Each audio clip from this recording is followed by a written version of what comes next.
like everything from chemotherapy to radiation. They're trying to basically poison, kill the, the cancer without killing you. And oftentimes the radiation and chemo is what leads to most people's death from cancer.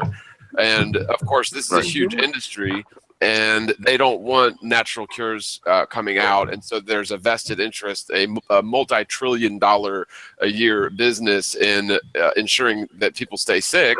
And that's why they're going to suppress simple natural things. It's funny, like I mentioned a vitamin deficiency, but everybody knows now that scurvy is caused by a simple vitamin C deficiency. And what scurvy is when the sailors used to go on long treks, they wouldn't have any vitamin C for long periods of time, and they would get just awful bone deformities, just terrible. Scurvy is awful. And they figured out eventually that it was a vitamin C deficiency. And even after they figured it out, it still took 200 years for doctors to start implementing it, because everybody believed how silly that it was that simple limes or boiled down pine needles could cure such a disastrous thing as scurvy. And I really truly think that the same thing can be said about cancer based on a B17 deficiency, as well as other vitamins that can be found, like y'all were talking about, in hemp seeds. Yeah, definitely a B complex deficiency in a lot of people, and taking the liquid form of the vitamin is also key versus the pill form, because you'll get maximum absorption with the liquid form. And then there's that other form of getting vitamin C. What is it? You put it in like the what do they call it? It's like the spindle there with the solution, and you get something like a 94% absorption. Well, and really all they had to do was just eat a lime every day. That's why they call the British limey bastards, because they started stockpiling limes on their ships. And so, that was to keep them from getting scurvy. But, in terms of the apricot kernels, I think that natural is always better, because, you chew up a few of those things and swallow them, your body absorbs almost 100%, because it's a natural food, that, you don't want to eat too many of them. But you absorb it very well, just even if you sprinkle it on your ice cream, Yep. You put the lime in the coconut. Have you heard about the guy who cured his own cancer with apricot seeds and went around using that deadly C word to describe what he did with his own cancer, and they threw him in jail for that, and his cancer returned, and he was, of course, unable to treat it with the apricot seeds anymore in prison. It was a really sad story, but it's one of many examples of the people treating their own cancer using natural things and then spreading the word. But you use the C word, and then that's when, here they come. Well, it's the whole legalese. It's the whole legalese of the system, to where they've literally made it so that you cannot claim that something is a cure unless it is a medicine. And the only way that something can be considered a medicine is if it's manufactured by a pharmaceutical company. So if you claim that apricot kernels cure cancer, then you can literally go to jail for that. Yeah, it's crazy. Absolutely crazy. Legalese. We're trapped in a legalese nightmare. Yeah, absolutely. Wow. It blows my mind. I don't even have words. I don't. Wow. Yeah, and it's just one of these so many examples where the government has been deceiving us, all these years, whether it's flat Earth or nuclear bombs or just so many different things. And to me, I just can't understand people. And I know some people that still to this day 100% believe in the government. They believe that 9/11 was exactly as they claimed, and they think that anybody who thinks outside of the Fox NBC sort of dichotomy is an idiot. And it's sad. But mainstream media is losing more and more credibility. But I still think that they have the majority of people's eyes, because it's sad to say the television programming has become an integral part of pretty much world culture. Yeah, it controls us. Exactly. Horrible. Are apricot seeds? What am I hearing about the legalities of apricot seeds in America? I've heard different things. They're trying to make it illegal to get them. They're trying to pass laws so that you can't order them. Yeah, people will always find the loophole online. Yeah, Can I order them on Amazon right now? Can I order them on yeah, Amazon? you can. I'm going to order Our them on co-op, Amazon tonight. our co-op orders them as bitter almonds. That's the way they're getting them in. Yeah, there's Bitter a loophole almonds. for everything, and you got to Yeah, be there's a careful because loophole. it's cyanide basically in the seeds. That's Yeah, why they're trying to Right. make them illegal is with cyanide Right. content. But it's pseudoscience because that cyanide is attached to another molecule, so it's totally harmless to your body.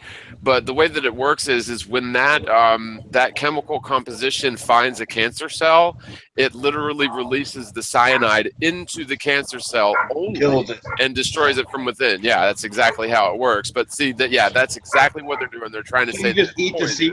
You just eat the apricot seeds. Sorry. Yeah, and the rule of thumb is like you don't want to eat more seeds in a day than you would apricots in a day.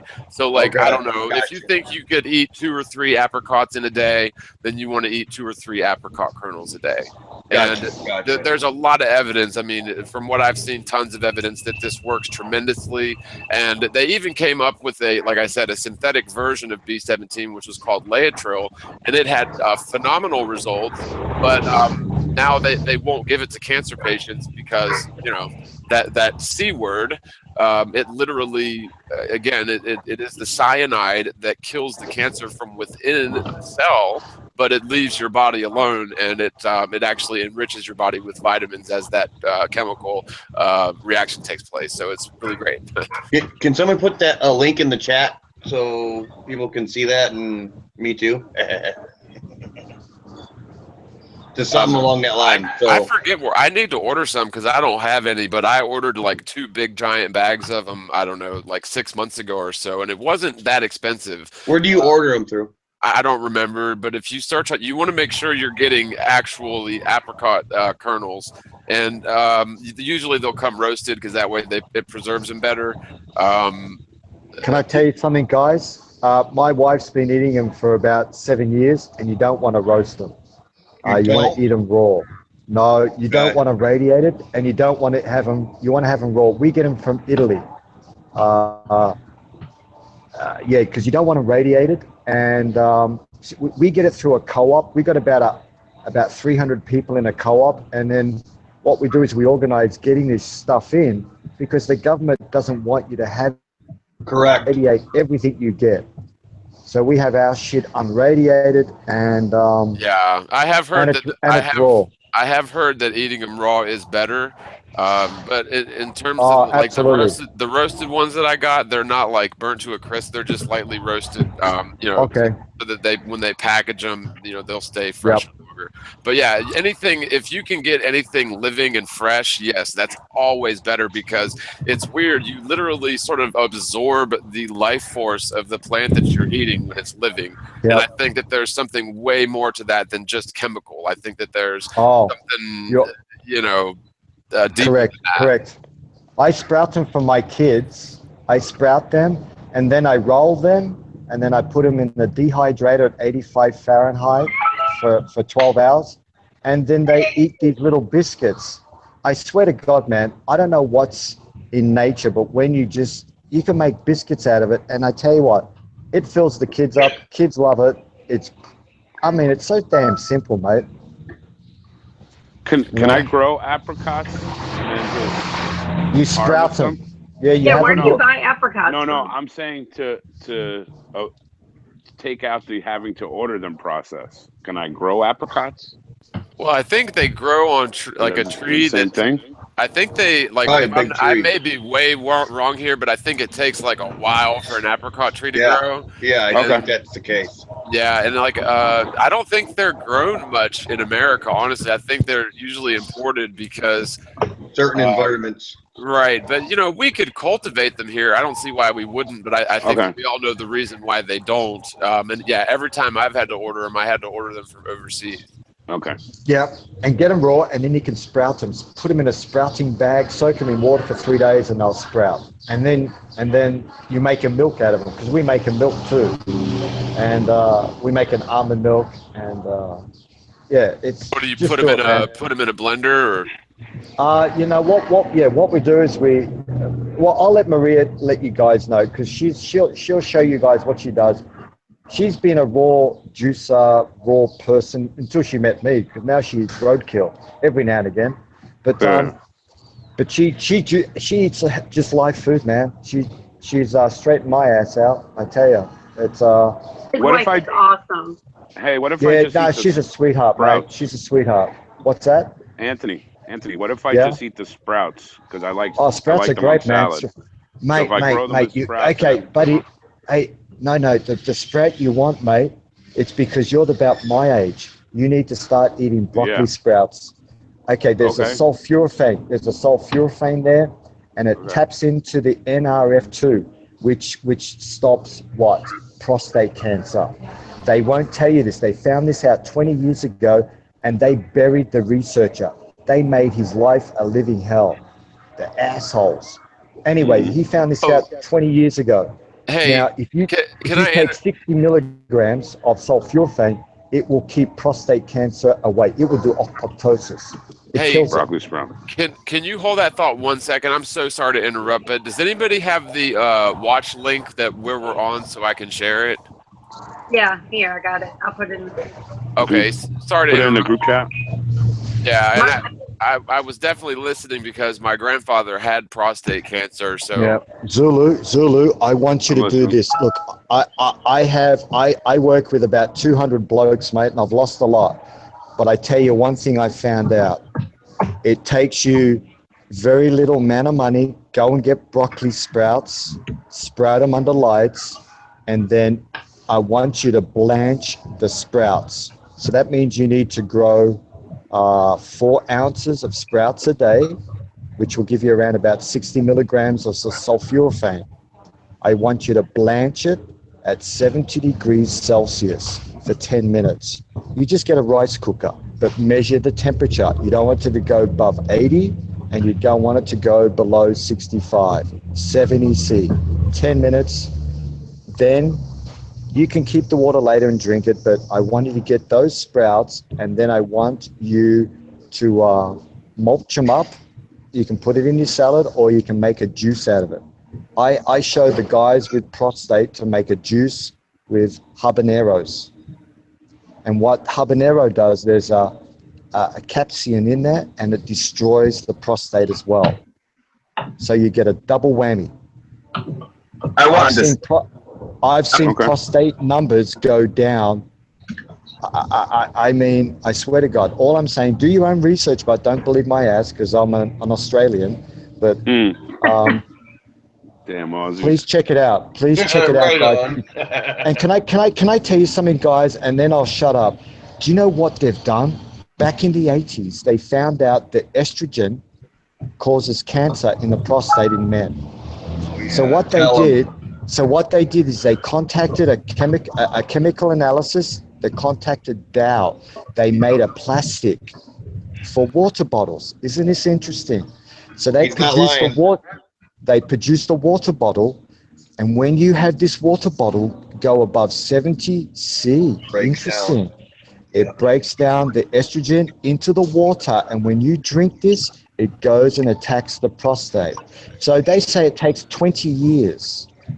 I tell you, I am not lying to you. I've lost a lot of male friends. It's the truth. If you've drunk a lot of soft drinks and water, and it's come from a warm place, you need to get onto sulforaphane. I wanted to say real quick to the Morgile, his stuff on the team heliocentric. Man, people cannot argue with me when I start mentioning the orbital mechanics, and they try to like tell me the round Earth bull crap. Very brilliant stuff, Morgile. Thank you, man. And it is kind of simple. It's hard stuff to explain, and it's hard for people. Well, first of all, it's hard for Globers to understand why we're showing them their model. But if they actually take the time to sit down and think about it, then they'll get it. But instead, what you get is just arguments because people are just so indoctrinated in this belief system. But yeah, I appreciate that. I mean, I think the more logical arguments that we can put out there, the better, because I haven't heard any sort of arguments against, or any, legitimate arguments against why we can see the full moon well into the middle of the day, for example. You know what I mean? Right. That's impossible. Yeah, we should not be able to do that. I've been shown random people at work when there's a full moon out with the sun, and they look at me, they're like, whoa, are you serious right now? And they're like, why? I'm like, because the world's flat. Duh. Right. Exactly. Because the full moon should be clear on the opposite side of the Earth, 250,000 miles under your feet. Right. Yeah. Hey, Morgile. Yeah. Yep. Now, Yeah. if during the day the sun is out, the sky is completely blue, we can't see any stars, right? Because they say it's the atmosphere. Right. I think we should not be able to see the moon because of that as well, indicating to me that it is within the atmosphere. That's a good point. I've thought about that as well, that the only astronomical objects that we can see during broad daylight are the moon and certain planets if you zoom way the hell in on it, but they're not visible with the naked eye, right? So you have to have really, really super zoom, and you can get like Jupiter during the day sometimes. But other than that, yeah, the moon is visible during the day, but the stars are not. And I've thought about this a little bit, and something that I've sort of kicked around thinking about it is, I think this may be evidence that sunlight and moonlight are similar sorts of lights, or like you said, they could be closer than the stars. But I don't know. I mean, it's everything in terms of what is actually up there is so much up in the air, because I mean, we know that it's not a Big Bang, infinitely expanding universe. I mean, we know that, but in terms of, what the sun is, what the moon is, what the stars are, I mean, really we're in the dark. But I mean, we know that stars are not a hot atomic fusion for sure. And they'll argue with us when we point out that you can't see curvature, and they're like, oh, well, you can't even see that far, but we can see a star trillions of miles away. I mean, come on. Right. Yeah, or even the stars. I mean, the stars are one thing because they're allegedly such super bright sources of light. But when you've got things like the moon visible during the day, that is a little bit questionable. But then when you've got small objects like, say, the planet Mercury, which is supposed to be 3,000 miles in diameter, when it's at its closest, according to the heliocentric model, it's 47 million miles away. And at that point, when it's at its closest, it wouldn't even be lit. It would be a no Mercury phase. So it would have to be closer to like 80 million miles away to where it would only be like a quarter or a half lit. And there's just no way that you can see a less than 3,000 mile diameter object, which is only faintly lit from 75 million miles away. It's just ridiculous that they would even claim those distances and sizes. Yeah. Yeah, and like they said before, how can you zoom in 230 to the moon with a P900? Right. Come on. And Tesla said that the luminaries were attached to the firmament. So I kind of been thinking about that a lot lately too, because it's. Where did he say that, Candy? What did he write that down? Is that written from him? Could you? See if I can find it. Yeah. If you can find it, because I'd like to read that, because I've only just reading a bit about his work. What a genius! Oh yeah.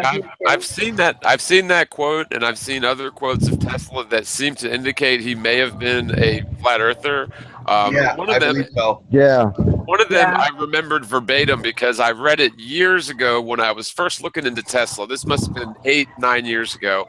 And I almost memorized it because it was so, like, I was a globe earther, obviously, but it was so interesting because basically what he said is that the Earth is like a large capacitor plate where the Earth is the capacitor plate, and the ionosphere, as he put it, is the essentially the other plate to make this sort of electromagnetic connection. Yeah. And to me, when you take that with other quotes that he said, like that the Earth is a realm as opposed to a planet, if you start to put two and two together, at least he was perhaps considering the Earth as a stationary plane, because he wasn't a dummy. Although it would have been career suicide for him to come out as a flat earther. Honestly, even back then, I believe. Yeah. Well, the quote is, "Earth is a realm. It is not a planet. Earth is also a machine. It is a Tesla coil. The stars are attached to the firmament." Yeah, and what's weird to me about that, wow, that's beautiful. is that Tesla wasn't a Christian, if I'm not mistaken, and for him to use the phrase firmament is interesting, because firmament is a biblical term. Now, I've gone into pretty detailed research into this whole firmament thing, and it is a mistranslation.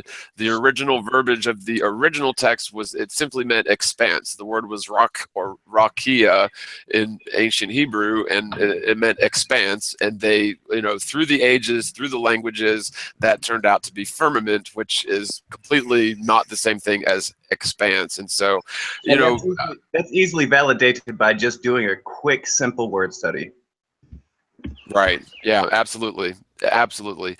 And, for him to use that terminology firmament, perhaps he was going by sort of a biblical model, or perhaps the firmament meant something else to him. I think that if there is such a thing as a firmament or a barrier, it's more of a non-physical barrier consisting of high radiation ionized gases, which there's a good amount of evidence for. And it seems to be about 300 miles up, according to some mainstream scientists. So, whether that you call that a firmament or a non-physical barrier, whatever you want to call it, I just don't think it's a glass dome. I just highly doubt that. Yeah, I agree. I think that's a common mistranslation when you get, or like instead of transliterating the words, they're kind of translating it to suit their own fancies rather than what the original text says. Yeah, it's a barrier. Got kind of a pizza box model then, because if it's only 300 miles up, 25,000 miles, well, what's the diameter? That would be 12,500 miles across. Wow, 300 miles up, Jimmy. that's a pizza box. It's not a pancake, it's a pizza. My theory on that is, I don't know, maybe you guys are up to speed on this, but it seems to me that Christianity was commandeered by the Roman Empire back in the reign of Emperor Constantine, way back in the day. And so essentially the whole, domed firmament model that was preached and practiced by Roman Catholicism for quite a while, to me, it seems like that was the original barrier to our imagination. It could be come up to question. Yeah, I got you. Trying to keep people from trying to see what's beyond the outside. And I think that they realized at some point that wouldn't work forever, because, technology got better, people were traveling further and further south. And at some point, this whole globe thing got introduced, and it was heavily pushed by the Jesuits and the Roman Catholic Church. It actually was at some point. And it seems like the globe Earth is sort of the enclosed dome system 2.0, in a sense that it makes, even attempting to venture to the South Pole sort of a futile effort, because, well, you're just going to wind up right back where you started if you keep going. So it's almost as if they changed their whole encasing us in this dome to encasing us on a sphere. They're both inescapable, and it is my contention, and until it is proven wrong, that there's possibly a great deal more land out there. I don't think that the Earth is a disk in space, and I just don't see there being an edge to it until we can find proof for that. And when you look at Genesis 1, actually do like a proper word study on it. Genesis 1 tells you basically there's an infinite plane, and then he starts making stuff like the firmament, the sun, the moon, stars. That's what it seems like. Yeah, it really does. And, I don't like to point to the Bible for proof of anything, but, when you realize that scientism's arguments against, you know, the creation account of Genesis are null and void, then it really does make you revisit this, because, you know, perhaps they knew a lot more than we give them credit for. So, you know, it really is sort of a touchy thing. It's a polarizing thing for a lot of people when you start talking about biblical, you know, proofs. But at the same time, you know, we see so many biblical prophecies coming to pass. It's very uncanny, and it's hard to ignore them all. It's funny you said that too, because the Australian Aboriginals talk about coming from another land by ship and then coming to Australia. And this is what they're trying to hide. Go and check out the Aboriginals about where they tell the white people where they come from. It'll trip your ass out. Well, and here's another trippy one. The whole flood account of Noah and whatnot. What if they were on another adjacent Earth realm, and that got flooded, and they wound up over here in an entirely different world? You just nailed it. You know what? You just nailed it. That's what they talk about. And they're not Christians, mate. You look at a true Aboriginal, they don't come from any religion, mate. But listen to what they say. Pretty interesting. Yeah. They got carried by water, mate. Well, and it's echoed in pretty much all of the ancient cultures, you know, Chinese, Arabic, all of it. Anybody ever thought about that one? Do you know if we've got proof the Egyptians were in Australia 2,000 years ago. Geez, how about that, guys? Captain Cook's an asshole. But, you know, the Egyptians left landmarks. So if there was a guy walking a dog, he lost his dog. He found his dog, and never guess what the dog was at? The dog was looking at a big plaque left by Egyptians writing in their old language, mixed in with Old English. Isn't that interesting? When they carbon dated it, instead of me pulling this out of my backside and making it wrong, go and check it out. It's about the hieroglyphics in, I think it's in New South Wales in Australia. They found it in 1976. If you just Google it, it will come up, and amazing. That's all I can say. It's we've all been lied to. Yeah, there was evidence I saw years ago on a documentary where they dug up this mummy in Egypt, and they found tobacco and cocaine in her system. That's how well preserved she was. And of course, tobacco and cocaine are indigenous to South America. So, you know, that sort of, you know, lends credence to the idea of a sort of world trade, you know, prior to history, or known history anyway. Yeah, they're trying to hide it, mate. They're trying to hide it. Yeah, sorry, Zulu. Go ahead, mate.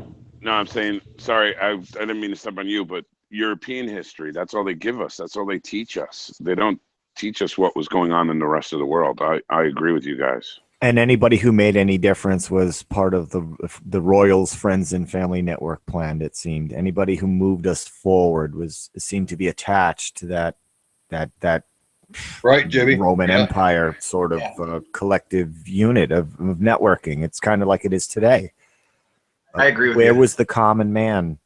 Where were their achievements in history to advance us forward in maybe a wagon design or, you know, anything like that? We don't, at least I don't remember hearing anything about the common man really doing anything except being a good little vassal. I don't know. You would think that under such adversity, opposition, the common man would rise above and find a way. We need to inspire exploration, mate. We need to inspire exploration to the children. My kids are going to explore the world, mate. I'm telling you, you know, they've denatured our children, and they've pulled out the exploration out of the human species. On my watch with my three little sweethearts, mate, they're going to be nothing explorers. You know, they've boxed and imprisoned everybody in their own bloody brain. That's their purpose. They want to make us ignorant, and instead of teaching us morals in school, they teach us that we're animals and wonder why we act out, do drugs, kill, rape, all that crap, when really they could just teach us the world was created by a creator who loves us. Oh man, that would change the world. Yeah, and there's I watched the beginning of a recent video from a pretty prominent flat earther about his theories on as opposed to just gibbering and jabbering about flat Earth truth and stuff. What sort of steps we can take in order to change things. And I'm sorry, but until we get rid of, first and foremost, get rid of the Federal Reserve Bank, get rid of entities like NASA. Get rid of ditto, mate, ditto. Exactly. Absolute ditto. Say it again. Say it again. Keep Say going. that NASA word. Yeah, I was going to say get rid of first of all the Federal Reserve Bank, NASA, the Antarctic Treaty. There's a couple others in there. I'm sure I'm forgetting off the top of my head. Oh, the IRS. All of these things have to go first, and then we can start collectively spending big money on exploration. But until those things happen, we're under the control of the elite. When they control our monetary supply, they control our politicians. The Antarctic Treaty hasn't gone anywhere for over 50 years. And so those sort of things have to change. And the only way that's going to happen is if enough people get aware to flat Earth. So it's always awareness that is the key to this. And more people are taking us seriously, but we've got a long way to go. And the last thing that we need is divisive, polarizing issues in this movement, because frankly, it isn't about anything but the lack of curvature and motion of the Earth. That's how simple it is, and we can go from there. But until we get more people that have credentials, because unfortunately, people don't seem to listen to someone unless they have some sort of credentials, then it just goes in one ear and out the other, and they think we're some stupid conspiracy theorists when we're literally the ones trying to free them from the frickin' Matrix. You not only have to wake up, you have to do something about it. I believe that we should just be blunt about it, no matter what people call us. Because I told a friend about it, and she doesn't believe it at all. But her sister, just from hearing her words that I told her, looked into it, flat earther, boom. Yeah, it's funny. I went to the doctor the other day, and he was asking me what I've been up to, how have I been doing, and told him working on videos, working on my book, working on this, working on that. And he said, "Oh, really? So what's your book about?" And I told him, "Oh, it's about astronomy and theoretical physics." And basically, he came out and said, "So it's a flat Earth book, huh?" And so I don't know if he, because my name's not exactly John Doe. But I don't know, perhaps, when my doctor's bringing up flat Earth to me, that's a sign that this thing has gotten a little bit further than I think we all know. Yes. And I think that Google, YouTube, Alphabet is doing all that they can to make this seem like it's much smaller than it is, because we all know that majority rules. And if they can create the illusion of this majority that doesn't exist, then they sort of still win. But again, the truth, this truth is not going to die like they've killed it before. It's too widespread. The internet is there, and I think that I would not be surprised if any day they start doing false flags to take out the power grid and the internet. Honestly, I mean, not trying to sound doomy and gloomy, but the writing's been on the wall for quite a while. They've been prepping us for EMP attacks on our power grid, and they always prepare us, predictive programming for those sort of events, and eventually they happen. So just be prepared, and be with God, have faith in God, and I don't care how many guns you stockpile or how big of a bunker you have. If the crap really truly hits the fan, you're going to need something more than guns and bunkers. You're going to have God and the Holy Spirit on your side. I'm sorry, that's just my opinion. In the time that we're here, mate, there's no way this is going to happen. They try and pull everything in, like to have disaster happen in 100 years. It's stupid mentality. Maybe in 1,000 years, we are peaceful people. These assholes that are trying to make us think disaster happens every day of the week, it doesn't. They make it. It doesn't happen naturally. Nature doesn't want to hurt you. Nature wants to, this is all bullshit. Well, every 1,000 years we have a problem. It doesn't happen every 100. If they left us alone, mate, we wouldn't be in this fear mode. Everyone's programmed to fear everything. Yeah, it's all they bullshit. Got the keys. Well, my kids don't fear anything. My kids, they don't fear nothing. They think they're gonna live for a long time before anything pops out of the sky. Real quick, let the pen be mightier than the sword. Well, here's my position on this. You know, all civilizations fall, and America, you know, has been set up over the last several decades to crumble from within. It really totally has, and that's all over the place. We're in the middle of it, and there is, you know, there's no longer an allegiance with these elites to America. I think America has served its purpose, and honestly, we are expendable. America is the world bullies, and there's just you know, there's too much in the world going on to where I don't think at all that North Korea or Russia or anybody is going to fire nuclear bombs or EMPs at America at all. I don't think that's going to happen. What I think is going to happen eventually is that America is going to make it appear that something like that occurred. Now, whether that happens in our lifetimes or not, I don't know. But you know, the value of the dollar is basically non-existent. The government is completely and totally corrupt. The financial system is being run by private banks, which are a multinational conglomerate, which basically own everything, including the media, including the government. And it's gotten to the point to where this revelation is really threatening that status quo. And honestly, I just, you know, this is just, I see the writing on the wall. They're not going to let this thing get to the point to where it explodes in their faces and people are literally marching on frickin', you know, NASA or whatever.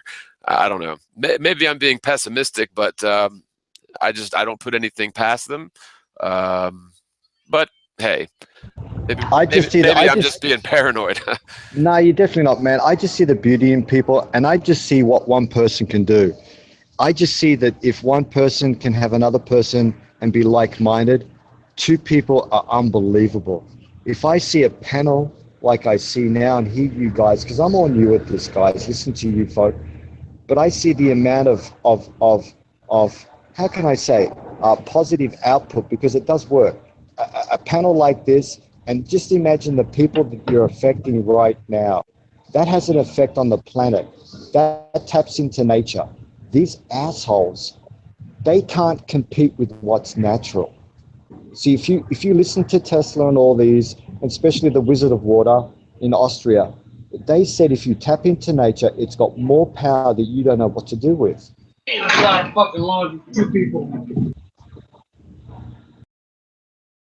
Fucking blew my ears out then, can't I, B? Thanks for having me on your channel. Jibby added me. Hey, Martin, how you been, brother? You're a little bit fuzzy. Your audio is a little fuzzy, bro. Yeah, maybe close down like 18 applications and free up. You're funny, Jibby. It's fucking Sergi. Jibby, you're talking to Martin, not Candy. Yeah, yeah, you guys both do that. Not anymore. I ain't a bitch. Oh, can I ask Morgan something really quick? I was wondering how your situation was going, John. Yeah, just got moved, so that, you know, all worked out. Thanks God. And Patreon so far, I've got 13, unlucky number 13 of patrons, and one of my patrons gave me a call the other day. He's actually my biggest patron with $50 a video, but he wanted to bring a point up, and you know, I guess I'll voice it because he was really concerned about this. He chose to support $50 per video for 2 videos per month. And you know, there's other people that support $1 per video for 1 video a month. So like if I do 20 videos in a month, I don't get everybody doesn't have to support those. They choose whether they do 1 or unlimited or 5 or 10 or whatever. And so what his concern was is that it seems like I'm making a lot more money per video than I am, and he felt bad because he was like, gosh, if I do this, it's gonna, you know, because he contributed $50 per video to a month. So he was like, he felt bad because you know, it would make it look like I'm making 5 times more than I am if I do, you know, 6 videos in a month. But anyway, other than that, it's doing well. And yeah, we were able to get moved, and you know, AdSense through YouTube has you know, it used to do a lot better than it does now. And I think everybody across YouTube, especially in the truth community, has seen just a huge downtrend in, you know, advertising revenue, and there's lots of excuses for that. But it seems like it's, you know, kind of on the rebound, and I've got other things I do on the side as well. So, you know, things are going swell, and, you know, it's always stressful to have to move and all that. But we're getting settled in, and yeah, we're doing pretty good. How do you guys like my shroom blanket? Oh, I'll turn my camera on just so you can see it. Hold on. Is it made out of real shrooms? Yeah, no, Right it's not on. made out of real shroom. I don't know how to share my stupid self, but Here, I can present you. You just show it. Come on, listen. Yeah, I think Morgile and everyone else that if you go to a church and support it, it's not going to help you or the flat Earth. If you like someone and you use them and listen to them as they're preaching and teaching us, support them as you would support a friend. They need it. Speaking of, shout out to Sub Johnny, because he got on my Patreon last night, and him and IPS are the only ones that but I don't even know how to use it. Like, I don't know how to post anything. I don't know how to do anything on there. Like, does it automatically post, or like, I don't know how it works. Where's your blanket at? Tutorials. Yeah, I guess I'm not showing up. Maybe I'm having camera problems. I don't know. I might have to join and come back in. It should work, but I don't know. It's Google. You might have to bounce out and bounce back in. Well, anyway, it was in my latest video towards the second half, so just check out the. I only watched a couple minutes of it because you posted that while I was streaming last night, and I told everybody, I was like, "Damn, man, I've been waiting on this video. I gotta go watch this 45-minute video, y'all." Yeah, it's towards the middle. So anyway, yeah, it's a one-up mushroom blanket. So I tried to show it, but my camera's crap. I don't know. I'll have to look at my settings later. But anywho. Have you seen the sheets on my bed? I mean, that sounded bad, but everybody's seen them because I've done hangouts in there, and like, that sounds even worse. You're digging yourself even deeper, Candy. Yeah. Open mouth and search foot. Oh fuck. Okay. No, but I'll be having my pillow on the couch a lot too, so that's how it goes. Oh my god, I can't believe myself. I don't even know what to say anymore. But it's all weed plants. Oh, it's sweet. all a bunch of weed plants. It's really cool. And I got them cheap too. I only paid like $10.99 for the set. I should have bought like every single one there and sold them for $50 because, you know, I tried to thank you, Judy. I tried to I bought a shower curtain with weed plants on it to match the things, but I would never hang that in my house. I got it to sell it. So actually, I got it for a present for somebody, and then I didn't give it to them. So I put it on OfferUp, and I paid $5.99 for it. I put it on there for $15. Somebody begged me to hold it for them until that following Friday, and they would pay me $30 for it. So I'm gonna go back and get another one. Oh.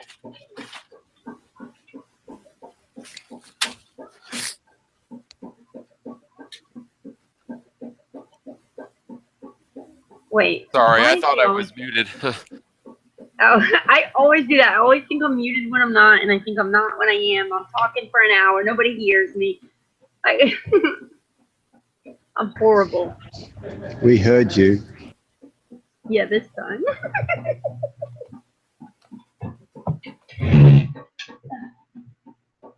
I'm about to switch devices though. I have to walk from my house. By the way, guys, I'm putting electrical tape over my webcam because I don't want to be spied on by the NSA. Right, a lot of people do that. Yeah. It's true, guys. They've been doing it for years through your TVs, everything. Yeah, and you know that was a conspiratard theory, you know, a couple years ago. But now that WikiLeaks comes out with this thing where basically the CIA had built in all sorts of malware into Windows itself, and just had all kinds of hacking tools that were basically released to every hacker in the world.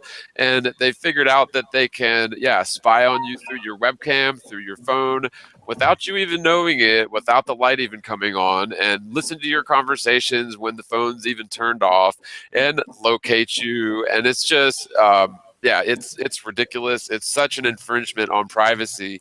But if you read the fine print of all the, anytime you sign up for cell phone service, it's like everybody goes page. click, click, click, click, click, click. Read the fine print on that, and for all you know, they're like, I want your firstborn. No, it's like, we know what color underwear you're wearing. Right. Yeah. Right. Oh, and it's for your benefit that we know all this mess. We know what candy sheets look like. I can't believe I said all that. Wow, they're purple. Cool. It's crazy though. And the thing is, it's like, I don't know, everybody already knew, the whole Edward Snowden thing, and I sort of still see him as a hero, but I don't know, the whole thing seems kind of silly because everybody knew what he was saying. He provided, actionable intelligence in order to confirm it, but I don't think that he, I think that was like sort of a misdirection where they released something that everybody already knew in order to hide something bigger. And it seems like perhaps that was that whole Vault 7 thing or whatever with WikiLeaks that finally came out. Yeah, well said, mate. That's well said. Yeah, they're hiding something bigger. Yeah, weren't they supposed to come out with something else a couple times? That was supposed to follow suit. What'd you say? Come out with? I'm sorry, what? Weren't they supposed to come out with some more stuff right after that, Vault 7? Yeah, I think that there's like a whole series of them, but honestly, I've thought for a while that Julian Assange was dead, and I'm still not 100% sure he's alive because right, somebody's controlling it, the whole situation. Yeah, there were a lot of very sort of not cryptic, just blatant warnings by WikiLeaks staff members that WikiLeaks had been compromised, not to trust it as a source that would keep your confidentiality, and then of course like the entire staff apparently switched, and Julian Assange went missing from the embassy for a couple of weeks after the internet went down there, and then of course he does a radio interview. Everybody knows they can perfectly mimic your voice. They can perfectly mimic your face. Lyrebird software. Yeah, absolutely. Yeah, they contact NASA. They put it in the pool. Yeah. And it seems like, if I'm not mistaken, unless I've got my timeline off, the whole Pizzagate thing came out after Assange was missing for 2 weeks. Did it not? Yeah. Yes. You're right. And not to get into the whole Pizzagate thing again, but there really was no actionable intelligence in there. There was a lot of circumstantial evidence that was conveniently, the FBI had a color by numbers way to interpret their code, and to me it was. I'm not saying that there isn't corruption and pedophilia and trafficking and stuff in the upper echelons. I've made tons of videos about it. Yeah, we know. My point is that Pizzagate, it just seems like was a way to discredit this whole pedophile truth. Well, not only that went right against the whole Flat Earth movement that was taking a boom right then. Right. Yep. And I don't know. People took this whole FBI interpretations of cheese pizza and hot dog, and I suppose that you could apply those terminologies to their emails, but maybe that code meant something else. Obviously they were using some sort of code, but perhaps cheese pizza meant, I don't know, the guns that they're selling to ISIS. You know what I mean? Who knows? Yeah. Exactly. Hey, what's up with the Lord Stephen Christ concaver thing? Where's the curvature on that? I don't get what the argument is. It flips the other way, so it doesn't make any sense. Don't bother. Just use your brain, Netflix, mentally out. Don't even go there. Anyway, you'll have to beg for Steve if you believe in that. You don't want to be doing that, so forget that. Okay. Well, you know that I don't shut anything out without investigating it first. And when I go check it out, you'll be back. When I first started looking into, not when I first started looking into, but when I first started making flat Earth videos, I was contacted through message somehow by the regular person named Steven, and he basically was telling me that the Earth isn't flat, it's concave. Basically, I'm stupid. I better take down all my videos because I'm going to embarrass myself later when the Lord Stephen Christ proves that the Earth is concave. And so this sort of piqued my interest. So I started looking into it, and they had a lot of he had some very nice animations and very nice 3D models. But in terms of like what he does is he uses a lot of big words and a lot of posturing and a lot of chest beating. But at the end of the day, meteorites. Don't forget the microcryometeorites. Drop them in. Yeah. So he doesn't make a whole lot of sense, and they rested most of their arguments on this guy named Cyrus Teed, who also thinks he's God. Yeah, he also thought that he was the incarnation of Jesus Christ. Yeah. And this guy, Cyrus Teed, did what was called the rectilineator experiment, which was done off the coast of Florida, which is tidal waters running north to south, like along the east coast of Florida. And basically, it was, I think, a 2 or maybe 3 mile contraption that was just perfectly level in the water. And according to their results, they found that the Earth, the water was curving, inverted, so it was curving down. And of course, I believe, from what I've been told, I haven't seen this admission yet, but they used this whole rectilineator experiment that was the very crux of their argument. That was their go-to proof. And from what I've been told, the regular person named Stephen disowned that and said that Cyrus Teed faked the results. So I heard the same thing. He tried to redo it. He tried to do the experiment. He came clean and said, "I think it's a hoax because we cannot reproduce this experiment, no matter how much he tries." Right, and you've got the whole problems with curvature. You know, if a plane was flying level with the ground, if it was inverted curvature, concave, then the plane would have to, angle its nose up in order to fly level. And then of course across great distances, we would definitely notice this downward curvature. And of course, he claims that it's refraction, just like globetrotters claim it's refraction that causes the perfect curve to look as if it's a perfect plane. This is just such ridiculous. It really is ridiculous, and I took some time looking into it, and I debunked a lot of his claims, and then he sort of changed up his claims a little bit. And he was just a bully, and he makes just the most snarky, nonsensical videos, and he's got some people that follow him sort of religiously, and it's the guy really gives me the creeps. I'm sorry, I got a bad vibe from him from day one. He likes me, Stephen. He has me on his show. Yeah, he's in the chat room. That's why we were talking about him. But I like him and his wife. Flat earther, because he's always up in my chat room. Like, why are you always here? If you're not a flat earther, you're trying to learn, right? You're trying to hear this stuff.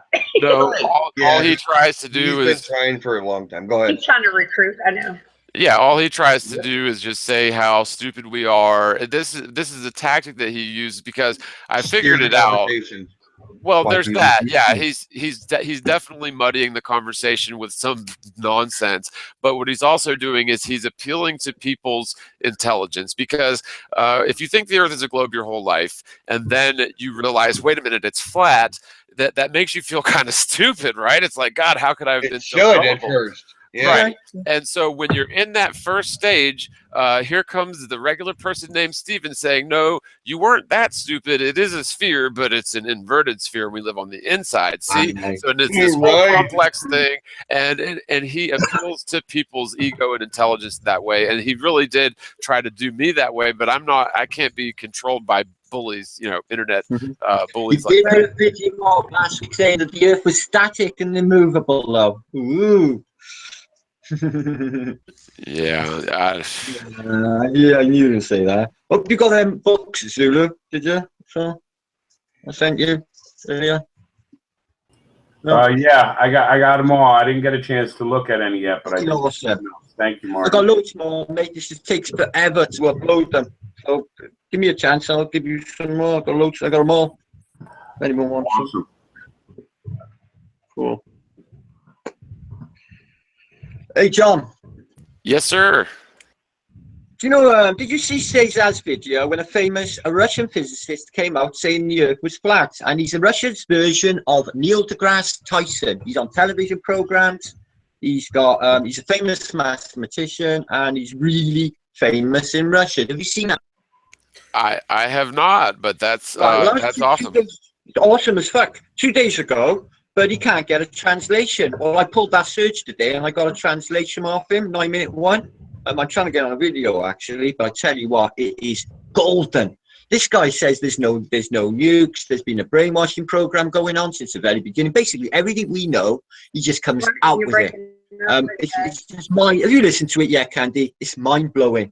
I'm telling you the significance. Awesome. Everyone wanted somebody from academia. So when the Globe people come along and say, "Oh, you lot of retards, where's your evidence?" You say, "Well, actually, we got somebody who's in academia, Professor fucking Borozhenkin. What is his name? Borozhenkov. Professor Borozhenkov. Here he is, member of academia, extraordinaire, fucking FUD. He's got like about 10 different professorships. He's like a genius." Did you draw something on that paper? It's brilliant. So do you have like transcribed translation or audio translation? Audio, it's on a file, but I can't. I was going to put it on a video, and I can't.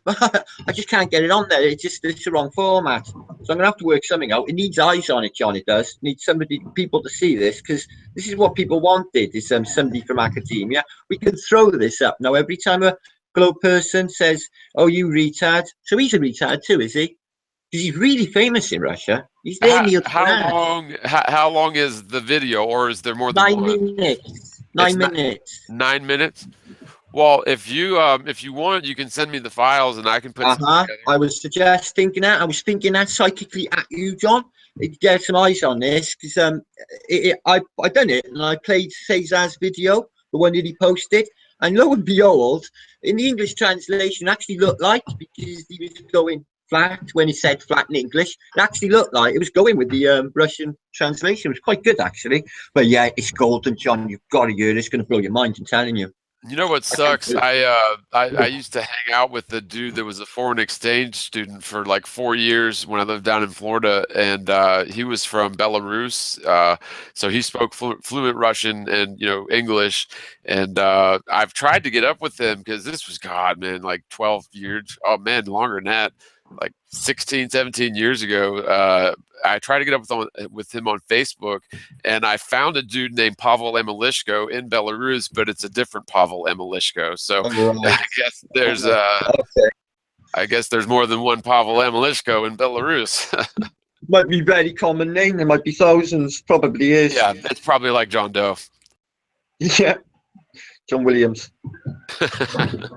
Yeah, man. But yeah, maybe I can get somebody to double check it too, because the last thing I'd want to do is get a mystery. Do you know what? I'm already working on it. I'm trying to get it double corroborated, so don't worry about it. That's in the pipeline. Yeah, okay. I'm not going to put that out there until I definitely know this guy could be getting it completely wrong and make a shit of myself. I already thought it, John. Don't worry about that. Need a double. Yeah, it's always good to double and triple check with somebody that you know, because there are, and I'm not saying this is what's happening, but there are people out there who will give you seemingly really good information, and they'll seem credible, and it turns out that they were, purposefully misleading you in order to make you make mistakes. Yeah, the Globe Earthers love to put sort of stumbling blocks in our progress, but hey, this is all, science is always a learning process. And part of this learning curve has to do with the really quite dirty and underhanded tactics of the Globeheads. Yeah, listen to this for dirty and underhanded. About 2 weeks ago, John, I went on a mainstream radio outlet, Boston, WEMF Boston. It was a comedy show called The Tommy O'Deed Show. They headhunted me and tried to bait me, and I went on there. All right, they were basically the most disgusting group of people you've ever come across in your life. They were really they were out to ridicule me from the start, okay? Insulting stuff about just really random shit. Were you breastfed? Have you been dropped on your head? Have you ever had sex? Really nut shit, trying to get a laugh. But it was a thing called dark comedy, which is comedy without the fucking humor. Really stupid. Right. So anyway, I thought I did really well. Everyone had really good feedback. Got one for the team. I made them look stupid, and I come out really well. Anyway, he asked me back. He said the switchboard and the feedback on this has been freaking ridiculous. Will you come back? I said, not under them conditions. I want to bring up back up with me some sort of tag team cover. And he said he's going to give me more time, less people on his side, because he had 5 of them on my ass, right? They were fucking vicious as well. It was brutal. If you watch it on my channel, John, it's brutal what they were like. So I got to go back next week. It's on the mainstream. There's hundreds of thousands listening, John. And have another go. I'm taking back up, though. I'm going to do it on Skype feed, or Skype feed or Hangout, so I can send the links. So yeah, dude, I'll check it out. Send me a link, man. Either send it on Skype or email me or text me or whatever's easier for you. I'll check it out. John, they're really rude, really rude. I didn't even bother engaging them. I just kept my composure and just basically blurted out over them facts because they had no idea. Straight away came out with Flat Earth Society facts. I said, where are you looking for your facts? I thought, if you look on YouTube or you Google Flat Earth, we don't all get Flat Earth Society facts that there's this plane rising up at whatever per fucking second to account for gravity. We don't see these feeds. How are they in mainstream getting? As soon as I mentioned climate change, man, they cut the show off though. Not allowed to go there. Oh no. They don't want to talk about that. Flat Earth, no problem. Well, no, and that's the only way that they can argue against it is to just prevent you from proving points and try to make you seem like the butt of every joke. Kill me. They wanted me to. So you're a Holocaust denier, are you? No. So they were trying to entrap me and trying to basically make me die on my ass, but I never. It worked the opposite way anyway. I will again. Yeah, I've seen a lot of that, to where now flat earthers are being associated with basically neo-Nazis, and I sort of saw that coming for the last 7-8 months or whatever, and that's a shame because whatever your views are on World War II and the Holocaust, that's totally separate from flat Earth, and of course now they're being linked together and lumped together, and even on the I don't know if you guys saw Flat Earth Asshole. I watched it. Oh no, yeah, I thought you were going to say that woman when you phoned her the other night, John, and you said about Flat Earth. Oh, that too, yeah, that too. Man. So that's what she had in her head. I know, right? Zulu did it the other day too to somebody. I thought, you must have learned that from the Morgile. Isn't that crazy though? Like that is crazy, being, like totally associated with it. Like there's got to be some sort of, because like what I find on Google and YouTube and you guys find on Google and YouTube is completely different than somebody that's totally in the Matrix finds on Google and YouTube. They've got it set up that way, and that was something else. But what I was talking about is Flat Earth Asshole did a response to the Joe Rogan podcast where he's got Mick West, who's the founder of the Metabunk site, and basically they do the same thing. They lump flat earthers in as basically Jew haters, Hitler lovers, anti-Semites, Holocaust deniers, all that. And of course, they reference the Flat Earth Society twice. They don't make any arguments for curvature or axial rotation, and it's all just more of the same. It's people not looking into and trying to debunk something they don't understand. We got to figure out the Southern Stars. Speaking of, go ahead. There's no need yet on my list. I got to be honest, but yeah, there's no need yet.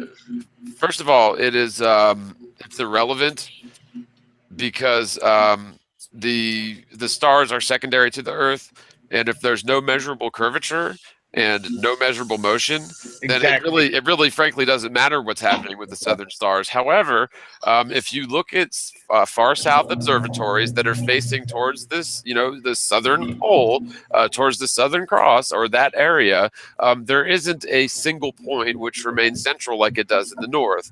And what this has to do with, it's really, really sort of hard to explain, but it really is an optical illusion, and it has to do with the atmosphere behaving as a liquid and the mass of the astral plane, and how our eyes work. I've done videos sort of describing this, and I should probably do a better job of it. But essentially, if you're looking at the southern stars from the south, you see sort of there isn't one single spot that stays central. That's a lie, and you see sort of a constant conga line of stars that seem to be sort of going around in a circle, but they're actually it's a continuous conga line of stars, and they're going in sort of an arc. Yes, in the opposite direction as the northern stars. However, I think that this has to do with not only atmospheric conditions, where I'm sure you guys have seen one of my videos where you can have two arrows pointing in one direction, put a glass in front of it, fill it up halfway with water, and the bottom arrow is pointing in the opposite direction. It has to do with, it's just refraction in different mediums, but sort of straight off point there. The bottom line is that we can't go by the stars when we've got a magnetic field that is definitely a toroidal vortex, apparently in the central north where Polaris is, that goes to all areas of the southern hemisphere or the outer semiplane. And if you look at any magnetic field in a disk magnet, the centripetal rotation will be opposite of the centrifugal rotation, which means the opposite rotation of the stars may very well be an electromagnetic or a magnetic phenomenon as opposed to an actual physical rotation of the stars themselves. Yeah, that makes sense to me. Yeah, and it's hard to describe, and I could probably do some diagrams and stuff, but people think that you're making this up when you say that light bends through and around magnetic fields and it acts differently when it passes through different medium. And people say, oh, you're making that up, that's conjecture, but it's not. It's proven science. The declination line's quite strong anyway, especially in vector points. They'll pull light, no problem. Yeah, Morgile, I kind of think of it as when, I know this doesn't include the atmosphere and all that, but when you see a car with nice rims and it's going really fast, the outer edges look like they're going the opposite way than the middle is. Yeah, I really don't know. Again, there's so many different possibilities. I mean, I've got, I just sort of described my theory on it, and it makes sense to me. But again, what the stars are doing is totally irrelevant until, we can prove curvature and axial rotation. Without those two things, the stars are just lights in the sky. And, that's where we get into trouble trying to debate globe heads on okay, what are the stars doing? Because see, they have 500 years of theory that they point to as fact, saying that the stars are this big and this far, and they're made up of hydrogen, helium, and other gases going through hot atomic fusion with plasma at the outside. And they have all this theory, but frankly, there is no such thing as hot atomic fusion. That's theoretical, and the stars are not they couldn't possibly be what they claim, because, well, you can't have a stationary physical plane Earth and a Big Bang. So what the stars are doing is irrelevant, and I really think that it is atmospheric and magnetic conditions that are causing the apparent counter rotation of the southern stars.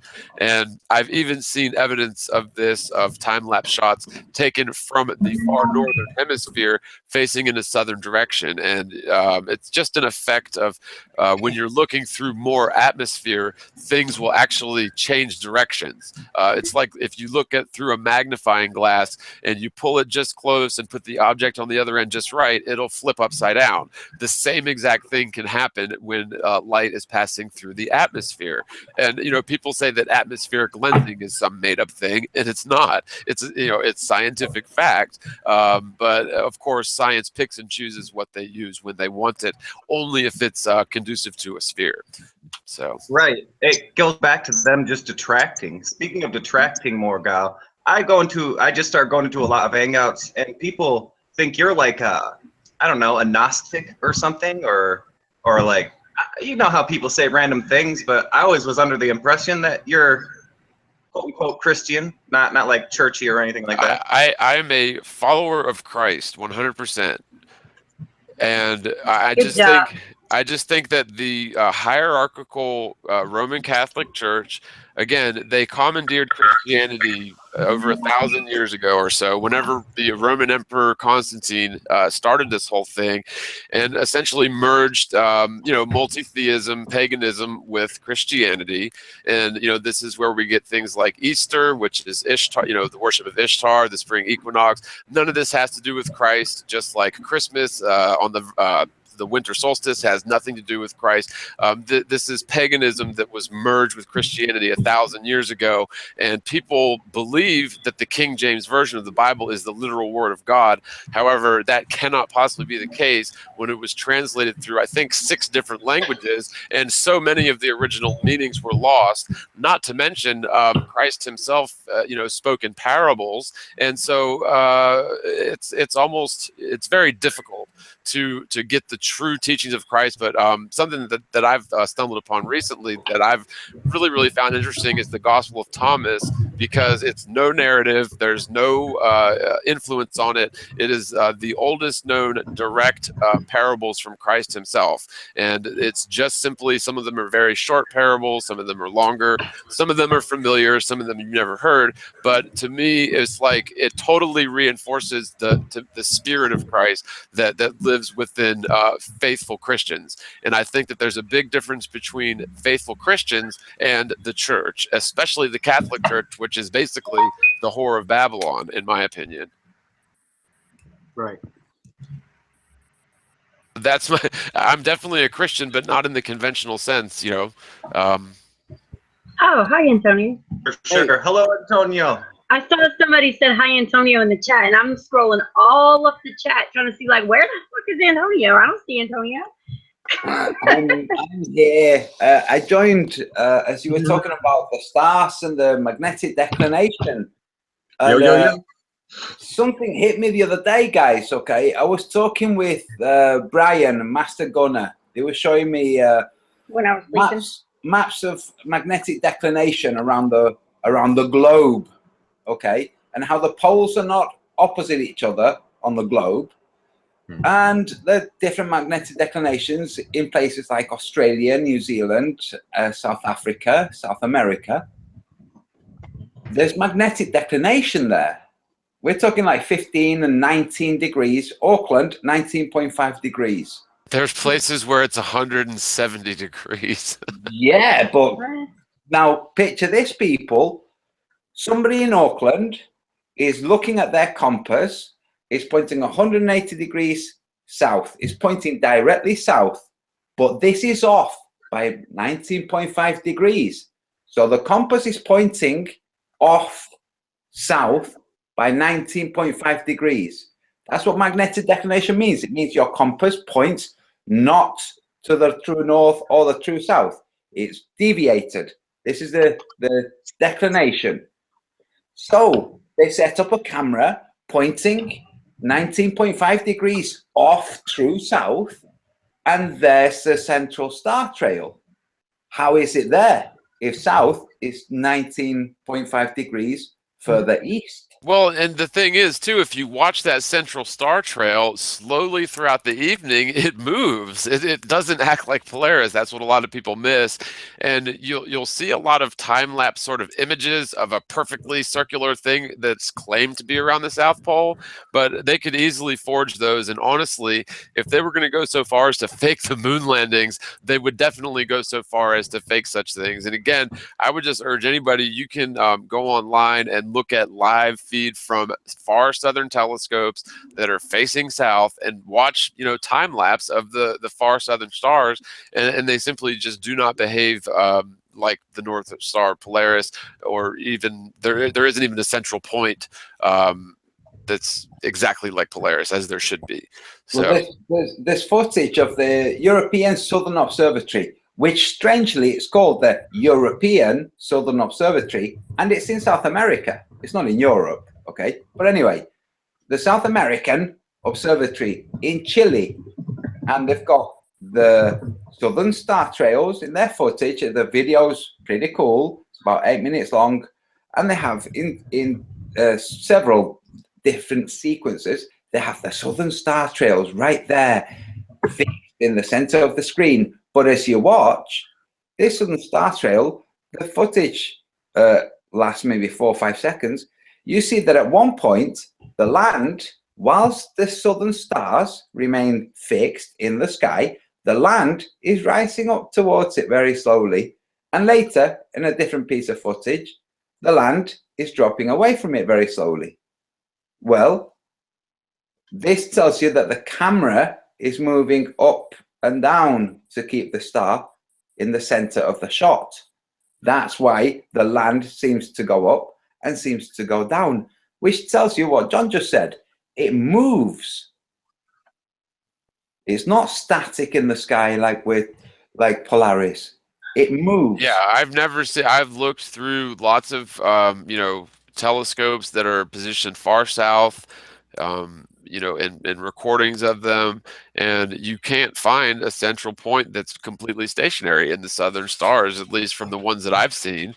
And the only stuff that I've seen doesn't look realistic. It's a still shot, like a time lapse or a long exposure still shot. Yeah, but I mean, Cofo 72 took, I think it was a 3-hour time lapse, long exposure time lapse, and captured the trail. And in his video, he's showing that it's 180 degrees directly south, but he's in Auckland, and 180 degrees directly south on the compass is off by 19.5 degrees, which means if the stars were along the axial point of the Earth, that axis imaginary straight line that goes through the north and the south, and the south celestial pole is at that end, then the camera is aimed 19.5 degrees away from that, in which case this trail should be either just off the frame or on the very edge of the frame, not in the center. So this says to me that the stars going round in the south are going round a magnetic point. They're not going round a physical point. They're going round a magnetic point. And this is why people in Cape Town who have a different magnetic declination, when they aim their cameras south, they capture it too. And if you plot this on a globe with spaghetti, you end up with spaghetti pointing all over the place. They don't point to in the same general direction at all. So I urge people to get some spaghetti in a globe. And Antonio, would you mind talking about your stand-up comedy? Yeah, that was good. Yeah, gluten for punishment. It was terrible. I'm doing this again in 6 weeks. Not really. Not under the disguise yourself this time, so in case they remember you. Yeah. No, I'm going to. This guy you introduced you. Ooh, you said, "Oh, I feel a bit hot now." He was a bit rude as well, I thought. No, I mean it was a good laugh. You know, hey guys. It was good. Somebody's not talking. I need a spot on the panel because I have to get on my phone because I have to run home and keep this open on my laptop. Okay. I can bounce off, I guess. Talking, Hey, no, Candy, I'm going to bugger off out of here, mate. I'm going to go and see my sweetheart. So I'll get the fuck out of here. Beautiful guys. Have a beautiful evening. And we'll speak later. Yeah, love you. Hey, Candy. Hey, Candy, before I go, mate, hey, my sweetheart wants to talk with you tonight. Yeah. Can we hour or two and she can chat with you? Yeah. Yeah. Look, she doesn't get a lot of contact with sweet ladies like yourself. So if we can have a chat tonight. Yeah, I told you I love her. Okay, okay, darling. I'm okay. I'm out of here. Love you all, you guys. Ciao. Bye. Later, Gator. Take it easy, man. Bye. So this is what happened, guys. I signed up for it so I could tell them about Flat Earth. For some reason, I thought it was next week. It wasn't. It was like the Monday that just happened. So it kind of jumped on me. I'm like, shit. So I go down and I've got some stuff prepared. Now, I go up on the stage and I'm blinded because the lights are set for the guy, the compere, you know, the MC. Okay. Yeah. And he's about a foot shorter than me. So the lights are set for him. Yeah. But me, they're in my freaking line of sight. They're like a horizon full of suns. You know, it's just, it blinds me. And I'm like, what the fuck? And that just knocked the funny right out of my head. So, yeah. But no, it was all right. I'm doing it again in 6 weeks, and I've prepared some bonzer points. Yeah, and like use some of us to like, you know, practice your routine with, and we'll, you know, give you any critiques or polishing up or whatever maybe. Just so you go out there and you're not even thinking about it, you're just flowing with it, you know? Yeah. And you got contingency backups in case something throws you off, and you know. And I think jokes don't work for them either. So, well, I tell you what I've got, guys. I've got one really simple point. What's Humpty Dumpty? What's an egg, right? An egg. Yes. Oh, that's hilarious. Yeah, it's an egg, isn't it? But it doesn't say it in the rhyme. Humpty Dumpty sat on a horse. Humpty Dumpty had a great fall. All the king's horses, all the king's men couldn't put Humpty together again. It doesn't say. No. Humpty Dumpty was a little egg running around the forest, got a bit and decided to sit on a wall. Yeah, it's because we've been shown a picture. So what's the Earth? A globe. Why do we think it's a globe? Pictures. Right on the it. Earth was sitting on the wall, and flat earthers came and pushed it off. And none of the king's physicists or astronomers will put it together again. They can't. That's good. That's Why good did Humpty Dumpty push his girlfriend off the wall? Say again? Why did Humpty Dumpty push his girlfriend off the wall? Why? Well, you wanted to see her crack. Sorry. Oh. Wow. I thought you were going to say because she wouldn't give head. I got British jokes. I just keep them for myself. Sorry. Sorry. Don't want to lower the tone. That's all good. But I'm going to start off. I thought you were going to say because she wouldn't get off the crack. I thought. Oh. I don't want the trolls thinking I got crack on the brain or anything, though, John. They call me drug and all sorts. Any fucking way. You want to see my comment section after this Manchester thing? This is shitstorm. I got people knocking my door, at my house where I live, giving me shit for denying the Manchester thing, or at least inquiring. Well, guess what, Martin? Yeah. Guess who was about 1,000 yards away from it on that? I know. At that time. You? Me. The club I was at. I was stood outside having a smoke. And I see, this is what I experienced. I'm stood outside. I've done my routine. I'm stood outside having a smoke. And I see a mother with like a young teenager-y girl walking by. And I think, oh, that's a bit late for a, you know. And then I see some more. Another mother with 2 daughters or 2 girls. And then a father with 1 or 2. And just walking by, happy as Larry, like nothing happened, okay? And I'm thinking, dude, this is really late. They must have gone to they must be in some dance club or something, and they finished late. I'm just, you know, because it's late. It was like 10:30 or something, maybe even 11, I forget. But that's it, just normal people just walking by. Then police goes by with sirens and lights, then more police, then a police pulls up and starts diverting traffic and puts a cordon up, and every ambulance drives through, and then more people walking by, but people walking by crossing the police line from behind the police line because they're moving away from the concert. So I say to somebody like, hey, what's going on? And they say, oh, there's been a bomb scare. I'm like, okay, I think that's a bit extreme, all this police. Then more people walking by, nobody looking frightened or freaked out. Everybody looking just maybe a little bit tired, to be honest. Totally freaking normal, okay? I'm 1,000 yards away from where it happened, okay? So they're just walking by and they're confused at the police. They're like, what's going on? Anyway, I ask another two girls, older teenagers, and they say, yeah, there were 2 explosions. That's what they said. There were 2 explosions. And this has been written. This got written and published in an article that there were 2 explosions. That's it. Okay. Nothing. I'm like, oh, right, whatever. And later I find out on my way home, big bomb. I'm like, yeah, it's just another Sandy Hook. Did you hear any? Did you hear anything at all? No, not at all.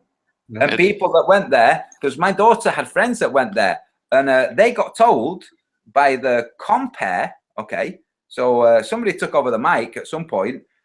There was a bang. Okay. And somebody took over the mic and said, "Everybody, you stay calm. That was just a burst balloon." Yeah, don't be alarmed.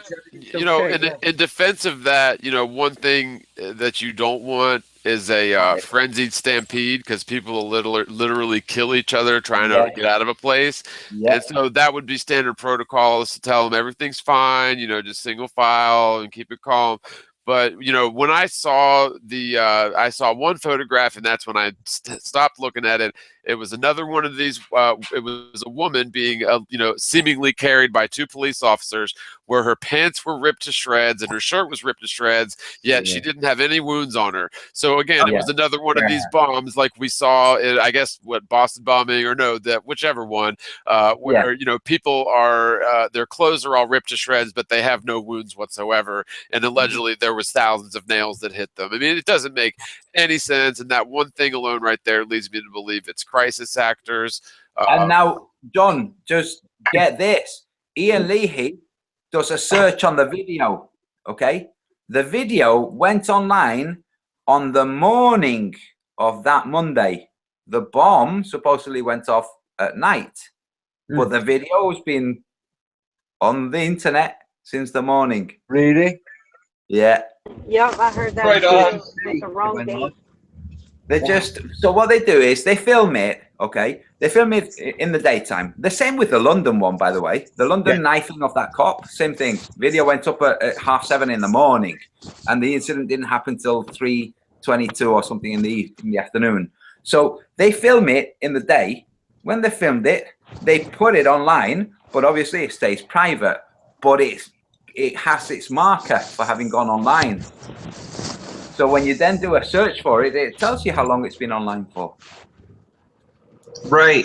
People are eating that. People are eating that story up here in Toledo, Ohio. They're like all sad and telling me about it. It was one of my coworkers.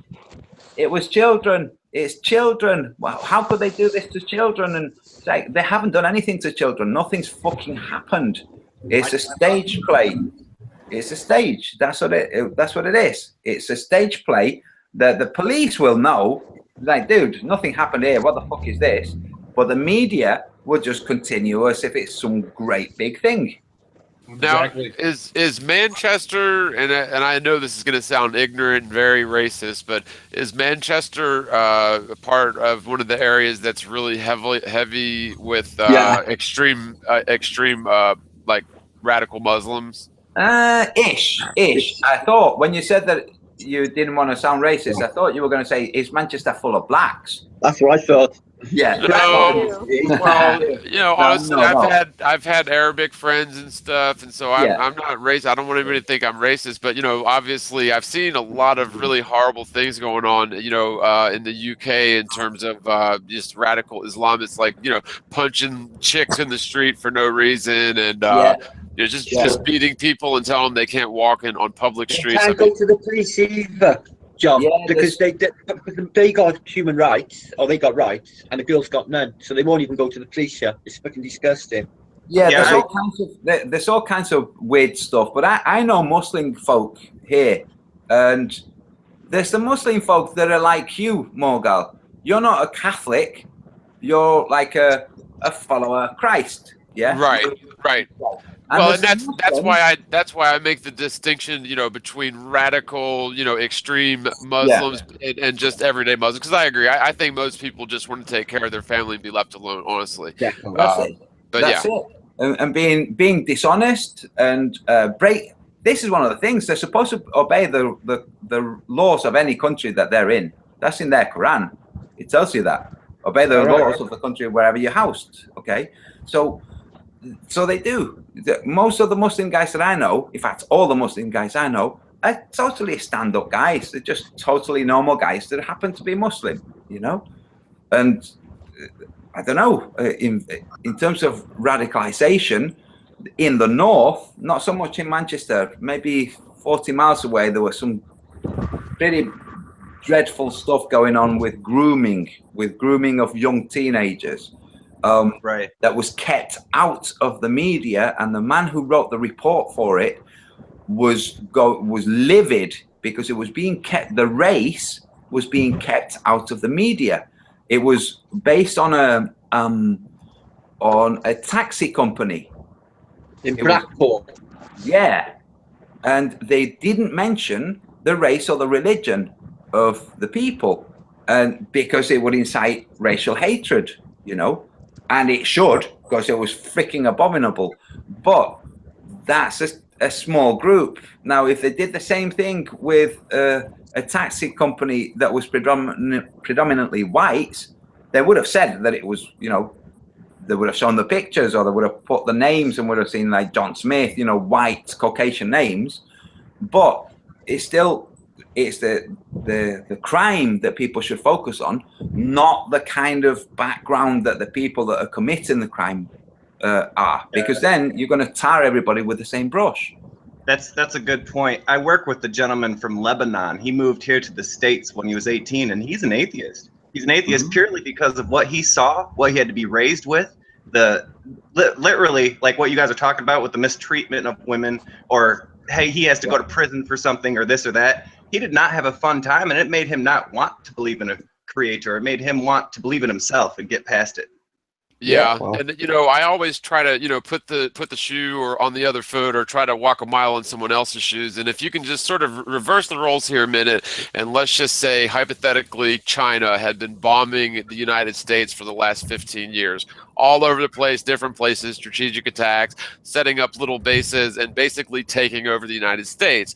Now, what do you think the Americans that survived, you know, in the military that survived would be doing? Well, we would be called insurgents, and if we were displaced into Canada, I don't think we'd start doing things like that to Canadians, but we'd be pretty upset.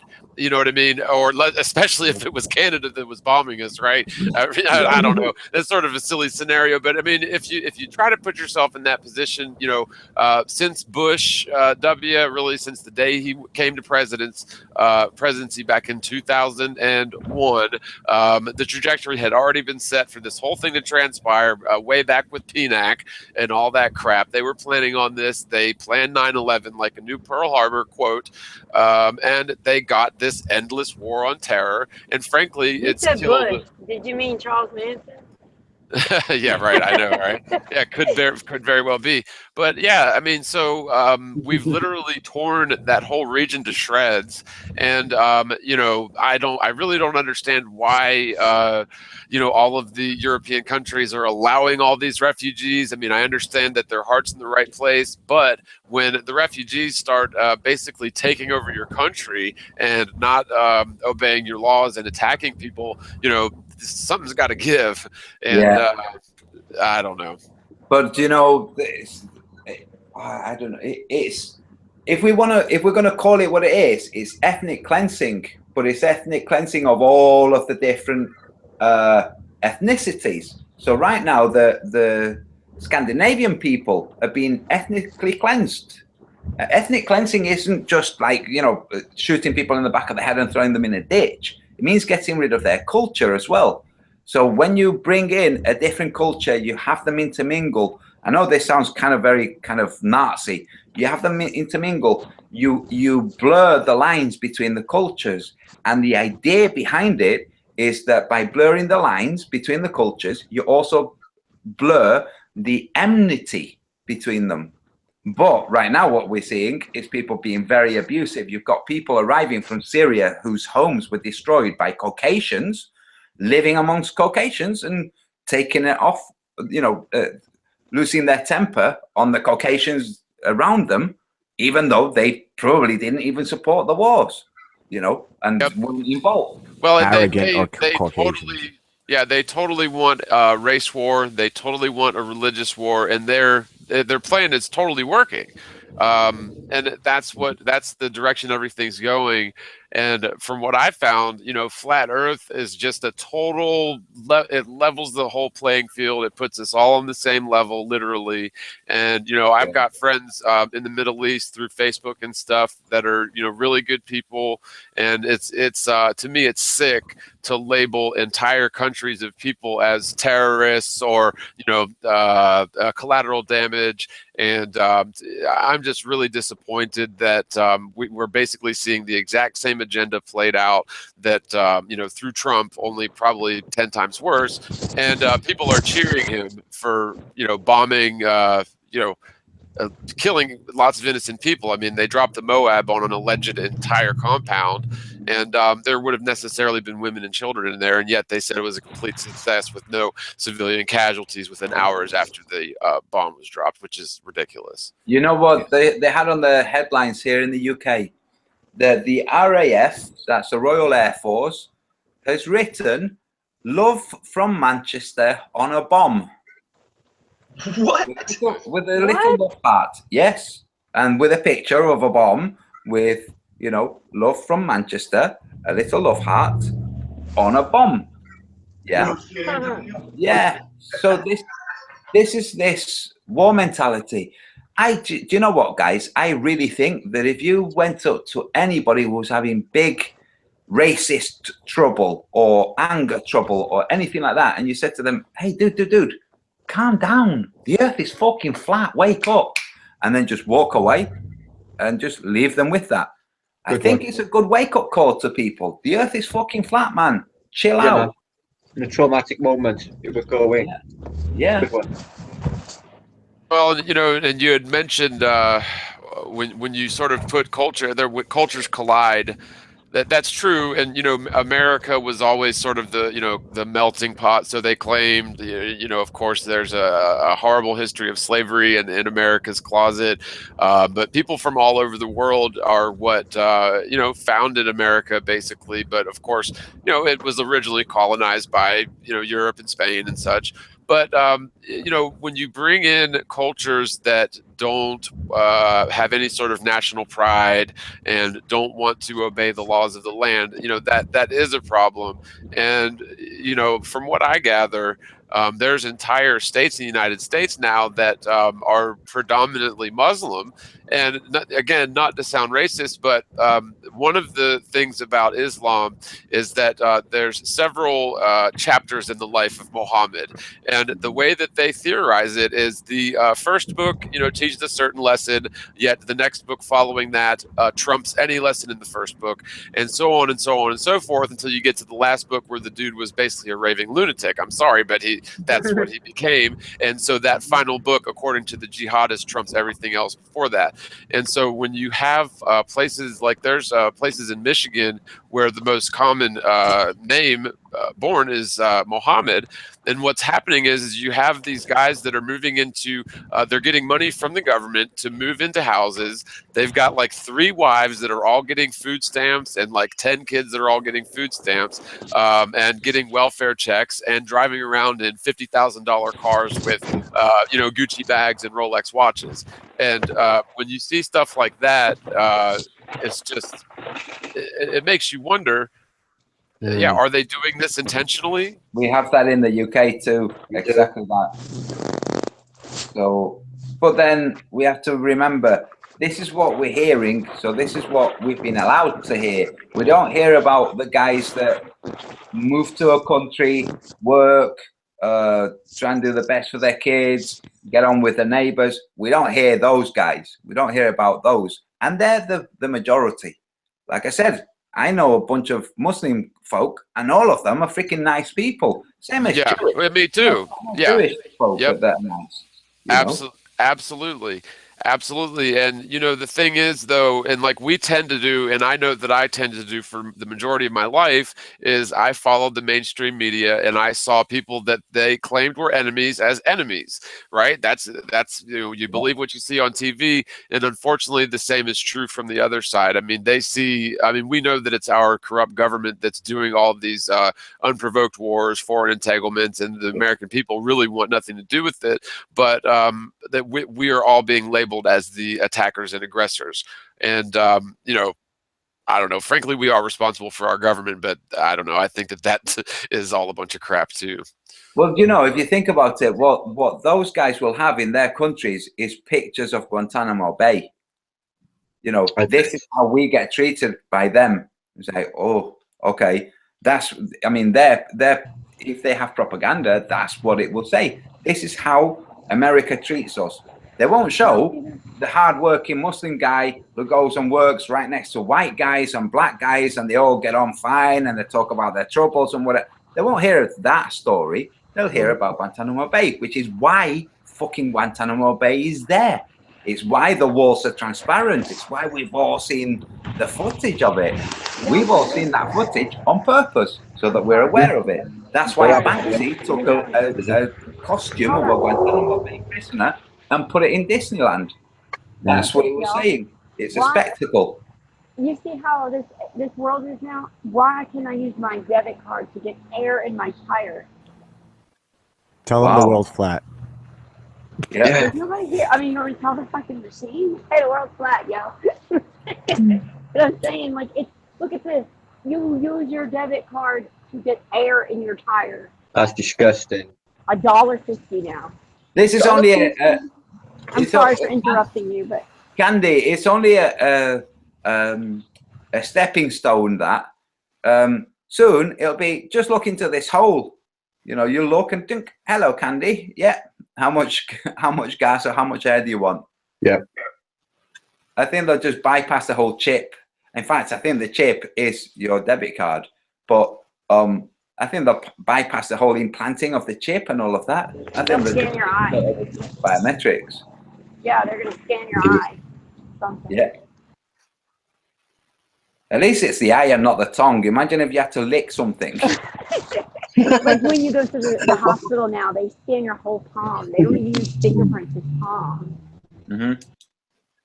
Listen, guys, mainly I just wanted to come in here and sound off about the South Celestial stars that are in various different directions on the globe and on the Earth.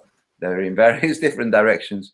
And that was it. I'm freaking knackered. I've had a heavy week. So I'm going to drop and make space for somebody else. It's been a pleasure chatting with you all. Hey, later, Antonio. Later. Great stand-up, Antonio. Great stand-up. Yeah, the next one will be. The next one will be all right. It's all about timing. All about timing. One for the team anyway. That was. Yeah. The next one will be all right. See you later, guys. People still hear it. And somebody might have gone all right anyway. Yeah. Bye, Antonio. Bye. Yeah, not got bad. Crazy pictures. It's my crazy picture from this afternoon. And a crazy picture from now. Pretty crazy pictures. I see Cander's not in here anymore. They wanted to get into this, like a speech on stars and astronomy that Tesla had. I'm unfamiliar.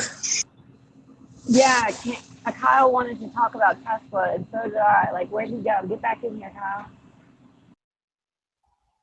Does anybody know what he's talking about? Like a speech that Tesla had about stars and astronomy? No, I don't, and I really wanted to hear that.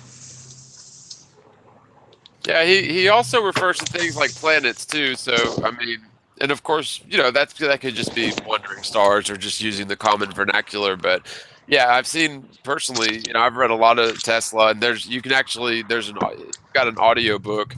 I think it's an autobiography. It's called My Invention. It's pretty good. He wrote a lot of different stuff. There was tons of things written about him as well, but.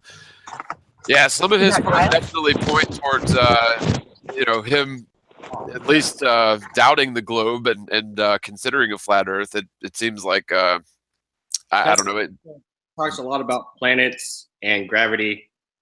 I got like his book on all his speeches. Oh yeah, and he totally disses Einstein in a couple of quotes. But there's a interesting part where he talks about astronomy. I'm just going to read a little bit of it, if that's all right. Yeah. All right. So the coarseness of our senses prevents us from recognizing the ulterior construction of matter in astronomy. This grandest and most positive of natural sciences can only teach us something that happens, as it were, in our immediate neighborhood. Of the remoter portions of the boundless universe with its numberless stars and suns, we know nothing. But far beyond the limit of perception of our senses, the spirit can guide us, and so we may hope that even these unknown worlds, infinitely small and great, may in measure become known to us. And then he talks about, real quick, still even in this knowledge should reach us, the searching mind will find a barrier, perhaps further insurpassable to the true recognition of that which seems to be the mere appearance of which is the only and slender basis of all our philosophy. This is a speech on high frequency and high potential currents that he gave to the Institute of Electrical Engineers at Columbia College in 1891. And he talks about the ether and the functions it performed is one of the most important results of modern scientific research. So he's talking about this in 1891 about ether is like it, along with the opening to this speech is, there's no subject more captivating, more worthy of study than nature. To understand this great mechanism, to discover the forces which are active and the laws which govern them is the highest aim of the intellect of man. Tesla is fascinating with all his ideas about electricity and what it is. He goes on to try to define what electricity is, and basically says it's unanswerable at this point, at one point. But yeah, it's very interesting stuff. Well, you know, in a lot of ways, electricity still is unanswerable because, I mean, they have theories as to what's going on in the circuit. You know, they claim that it's a transfer of electrons, like a daisy chain transfer of electrons, but that's really theoretical. And if you ask an honest electrical engineer, they'll tell you that they really don't have a clue what's actually going on inside the circuit other than that theory. You know, the interesting thing that Tesla was saying, well, he goes on to talk a lot about the ether. So one little part, he said, we are now confident that electric and magnetic phenomena are attributed to ether. And we are perhaps justified in saying that the effects of static electricity are effects of ether under strain, and those of dynamic electricity and electromagnetism effect of ether in motion. But this still leaves a question as to what electricity and magnetism are unanswered. So they can describe it, but they can't tell what it is. You see what I'm saying? Right. Yeah, and you know, another thing that really corroborates, describe it, but you can't say what it is. Like, it seems like he theorized that, you know, the Earth was essentially a Tesla coil or a capacitor plate, and you know, the ionosphere is another plane, I guess you could say, because he calls it a plate in a quote that I found years ago. And the thing is modern science, globe Earth physics, modern science, accepted science, does not have an explanation for thunder and lightning. They don't. They've got theories as, you know, it's coming from cosmic rays or this and that, but they don't have an explanation officially for thunder and lightning. But if you think of this from Tesla's viewpoint, then you've just got a static electric charge of the Earth that is either releasing beyond its capacity, because lightning comes from the ground up. And so maybe the Earth is discharging its overloaded capacity into the ionosphere, which may be what's powering this whole stellar system, the sun, the moon, and possibly even have to do with the magnetic fields of the Earth. But it's very Tesla's just fascinating because he really, you know, way ahead of his time, man. Yeah, for sure. No, I'm glad. I was driving home when you guys were talking about Tesla, and I was like, oh, I remember this part because I was reading this book last couple days, and it just like, I had it highlighted and everything. I was like, oh, this, but yeah, he's fascinating. I gotta go, Kanda. I gotta dive. I'll see you later, right, guys? John, everyone, Synth, thank you, babe. Jib, thanks for having me, brother. I'll see you all soon, right? I gotta go. I got a lot of things to do anyway. All right. Talk to you soon, brother. All right. Peace and love. I'll see you on the scene later, right? God love you all. Good night, Martin. Good night, brother. See you Love later, you, dude. bro. Love you all. Cheers. Have a good night, Chief.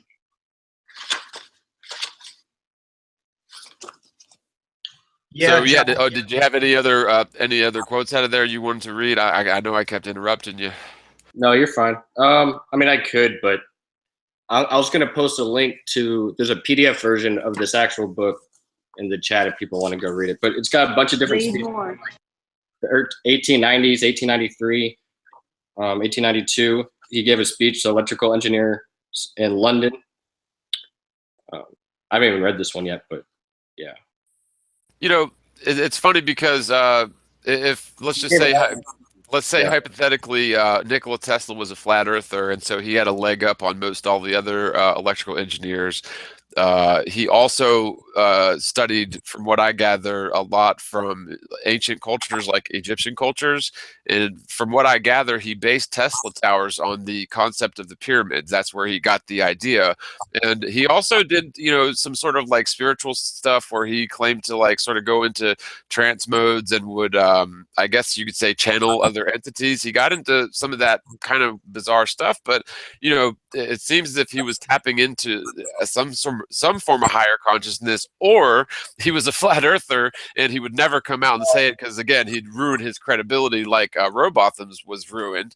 And this would make a lot of sense that he would have all of these brilliant ideas to naturally gather or harvest energy from the ether itself, because if you consider it an electrical universe as opposed to a gravitic universe, then the world itself is just completely charged and full of energy that we can just freely tap.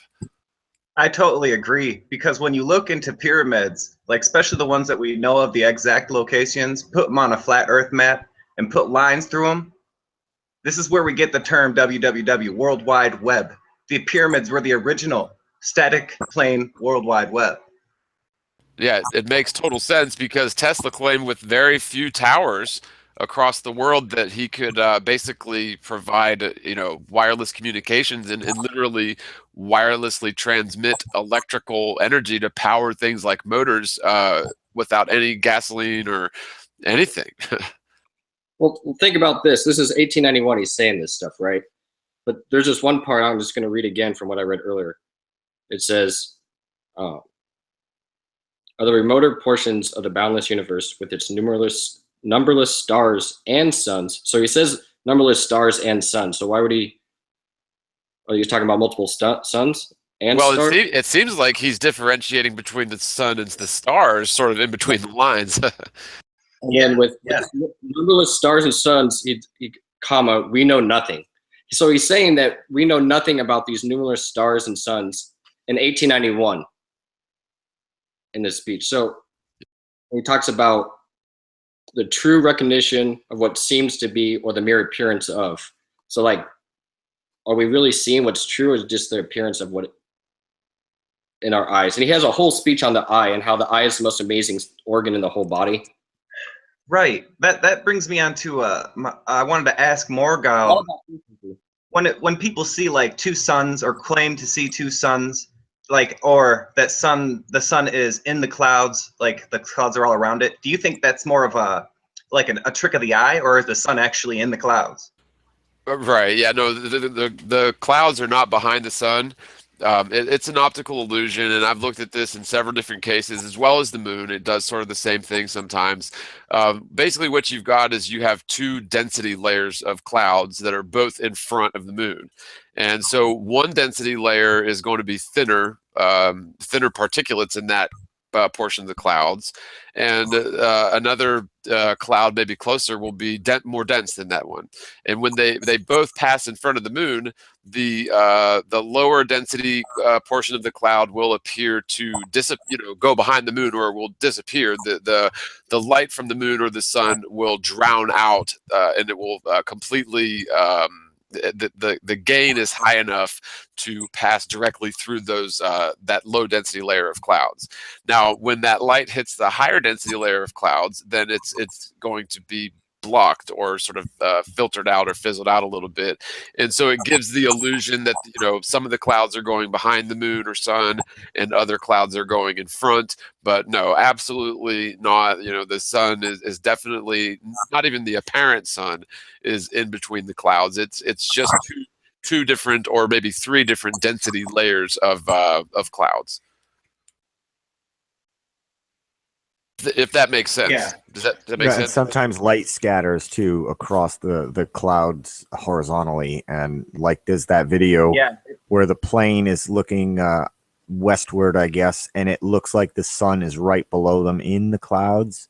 It's that same kind of scattering light effect. It's like an atmospheric lensing and such, but the sun's obviously not in the clouds, Right, and when it's close to the horizon, that's a good example too. So like you might have some really thick, dense clouds close to the horizon, but then like higher up, you may have just sort of like misty, the wispy clouds. And if the sun passes through both of those, it's going to look like the wispy clouds go behind the sun, and the thick cirrus clouds or whatever are in front of the sun. But yeah, it's just it's literally just an optical illusion. Right, a normal regular. I'm 100% sure. Regular optical illusion versus the Chicago skyline optical illusion, and these other, like I just captured Boston from 70 miles away on Sunday, and I can see the bottoms of the buildings, and it's another optical illusion, Right. This type of stuff makes me think, when I first started looking into this, I always mixed up spectroscopy and like the way radio waves and frequencies spread and how they work on a flat plane. Like, I don't know why I mixed them, but I thought like the light would act the same as sound, but it acts completely different. Yeah, it really all, and this is another thing I think Tesla was onto, is that everything is a form of vibration. Whether it's light or invisible frequency electromagnetic waves, or whether it's sound waves, or whether it's physical matter, or whether it's ionized plasma, everything is just vibrating at different frequencies. And I think that he's really onto something. You know what I mean? Yeah. Makes a lot of sense. Now he talks about the ether is at rest; it may behave as a fluid, and all kinds of stuff about the ether. You take that water vibrated about 1,000 times a minute, or a second, I mean. But what if you could vibrate something hundreds of millions per second? So he talks about, nor can anyone prove that there are transverse ether waves emitted from an alternating current machine, giving us a small number of alterations per second. Right. Like, there's video games like Final Fantasy that get into this type of stuff. It's weird because they basically use the ether. They say ether to like use different magics and whatever, and they have certain equipment, organic equipment that uses it. Yes. Oh, and that really goes way back. I mean, one of the most ancient cultures is obviously the Hindu culture, and they've been saying for thousands of years that the air itself is filled with basically what we would now call electrical energy. They called it prana, and there's good evidence. I don't know if I've talked about it on this hangout before, but the human body has electrical energy that's generated from somewhere. And modern science, modern medicine says that it's generated by the heart. So they're saying that not only is the heart a pump, but it's also an electrical generator, which makes no sense. Actually, what makes more sense is the ancient Hindu philosophy that we're actually, when we simply breathe in and out air, we're harvesting the prana or the electrical energy from the air itself. So you could almost say that we're all Tesla devices, natural Tesla devices.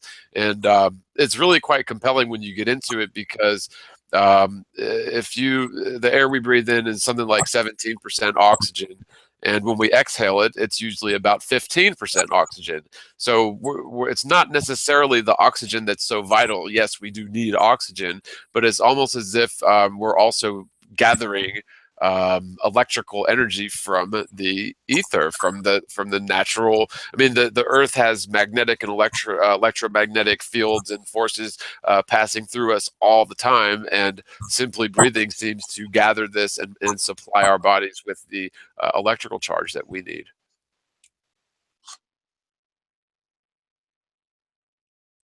Yeah, and they've totally disrupted this electrical charge of the bodies with the muddying of the foods and the water, and that's affecting everything of our biological systems. I mean, everything from wearing rubber soles to disconnect us, to just muddying the waters within us, to trying to limit our salt intake. All the things that we need. We need salt. We need good salt. We don't need table salt, but we need good salt. Yeah. Cholesterol, they made a big huge thing about cholesterol, and you got to have that. And don't eat fat on your meat if you're going to eat meat, the fat is the best part.